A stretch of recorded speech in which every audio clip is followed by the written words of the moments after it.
radon is such an interesting conversation because it can be very scary because we just don't know a lot about it. So we've talked a lot about radon before, and it's something that comes up a lot of times when buyers are wanting to do inspections. It's a gas that actually comes from decaying rock and dirt. It can get in through any crack or crevice. To get tested, it needs to be done by an EPA certified inspector. So not just any inspector should be testing for radon. EPA recommends that it gets done every 2 years, so not just a one and done, you're good. I think the key is 48 hours, correct? 48 hours, yeah, that's the EPA recommendation. Is there a set standard that if my radon is at X level, I should get it remediated? Yes, the EPA recommended level is 4 picocuries. That the word is scary, the idea is scary.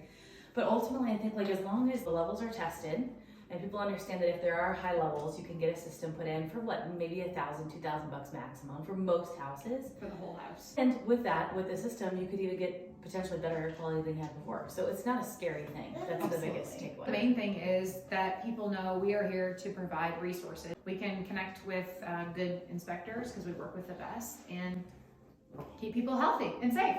Absolutely.